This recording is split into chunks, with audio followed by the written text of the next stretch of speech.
All right, how we doing though? So I got to make this video over again. Part of it, my light or whatever in my camera has partially got dim. So I'm gonna start over. So my second video of the day, I want to do a subject about service work is in dire need of employees, and women have left the workforce and they need these people or whatever, okay, to come back. So as of, I guess, a result of the pandemic and shutdown, particularly a lot of our women has left the workforce and now they're at home. Okay, they're working from home. So give me a second here. I just need a minute to make an adjustment here. If it looks a little dim, I apologize for the light and all that, okay? I think it's doing that because the amount of sun is outside here in Las Vegas. Is so sunny here. So at least, if you hear my voice, that's good enough.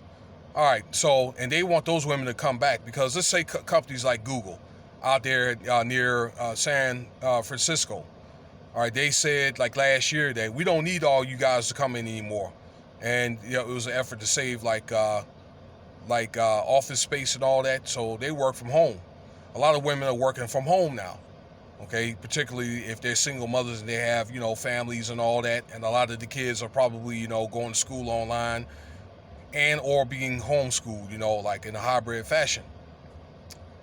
Now they're saying that they need women back, okay, and a lot of those women are not coming back. I just think that as a result of the pandemic that these companies are just going to have to deal with it.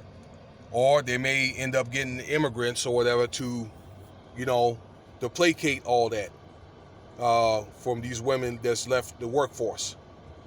All right, number one. So I guess they're going to have to find a way to fill out all those blanks. It's supposed to be like 3 million women that left the workforce. Okay, but a lot of these jobs like such are like call center jobs, nursing and stuff like that. And again, that you can do the same thing at home. All you need is a laptop and, with headphones with a mic on it. And for the nurses and all that, you're starting to get a different angle of nursing and all that. Like it used to be where doctors, you would go see the doctor, but unless, you're older or retired or whatever, or very elderly, the doctor would come to you, like the caretaker, okay?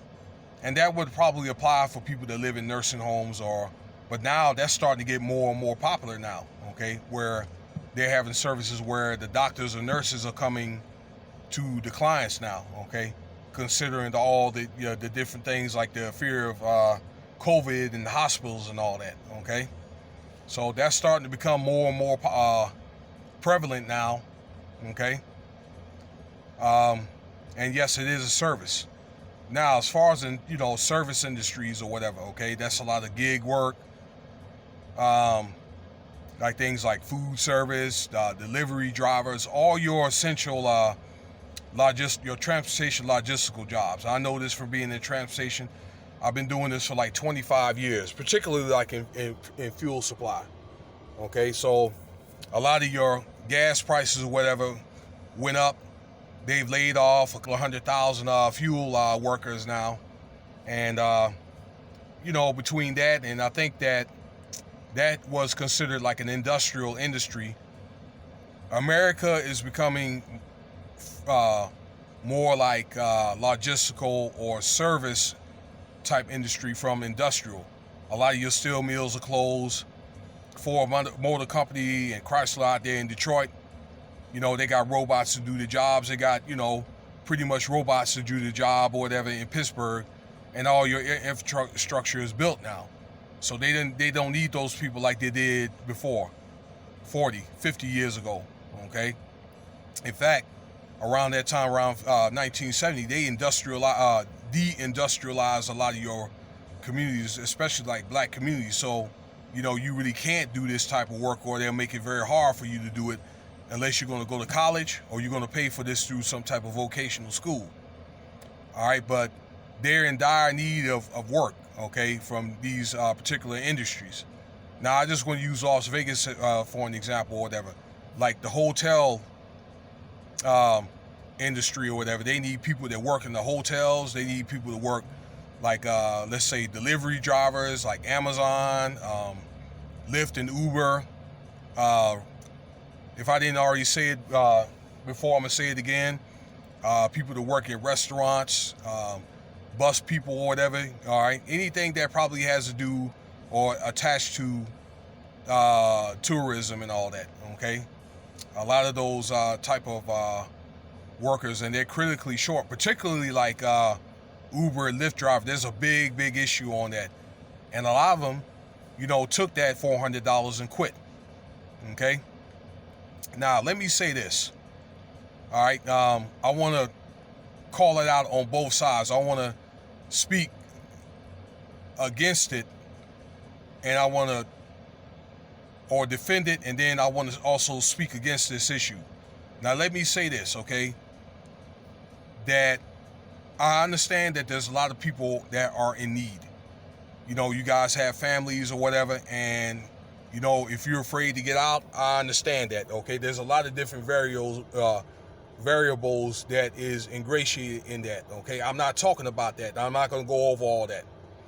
All right, that's not what I'm saying. I'm talking about like able-bodied men that are getting this money or whatever, okay? Let's say if you're, for example, if you're single, don't have no children or whatever, okay? I'm just using that for an example.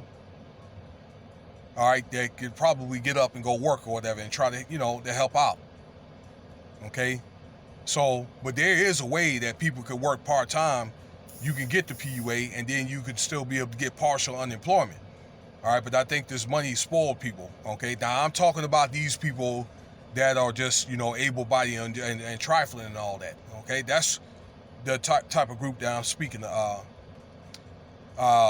about. But then again, a lot of these jobs, you really can't make no living doing these type of jobs or whatever, okay?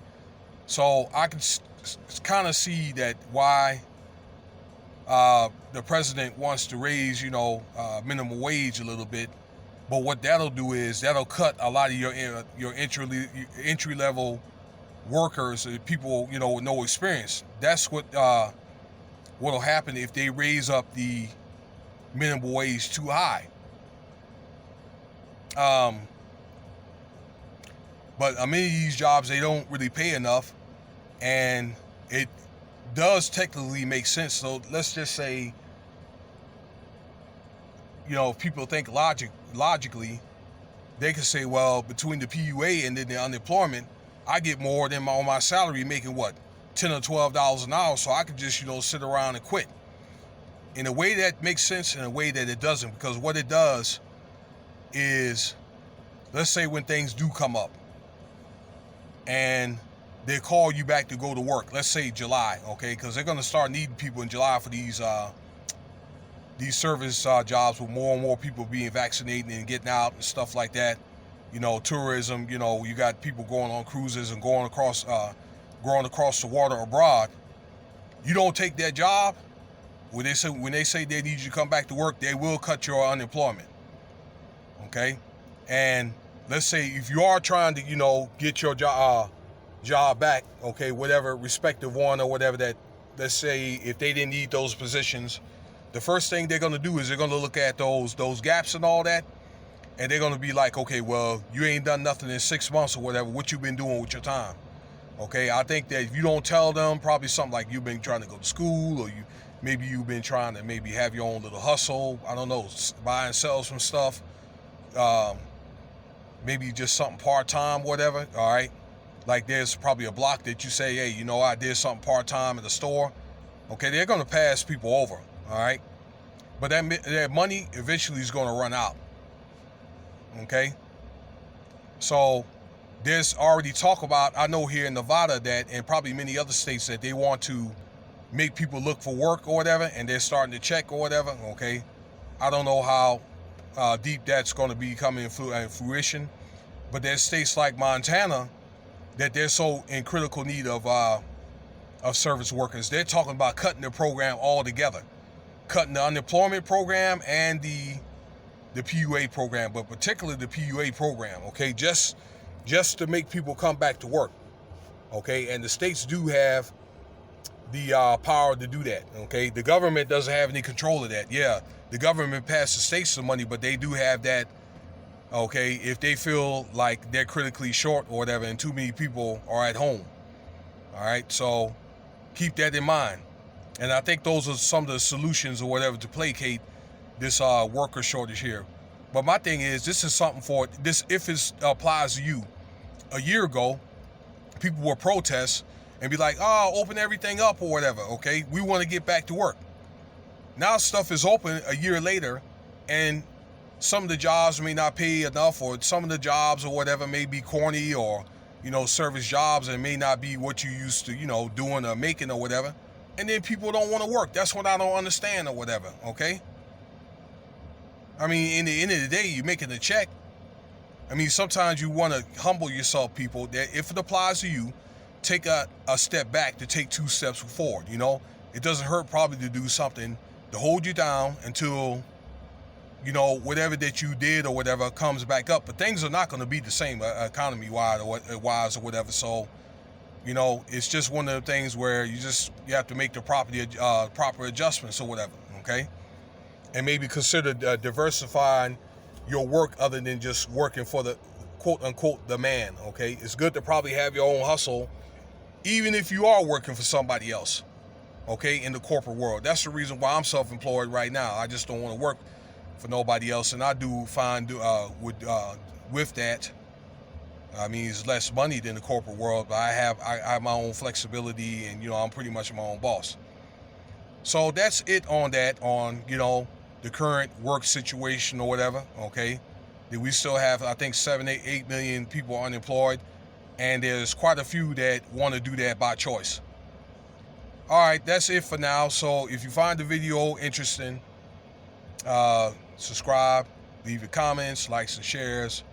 And I hope this is something that that you guys can learn from or whatever, all right, and stimulate thought.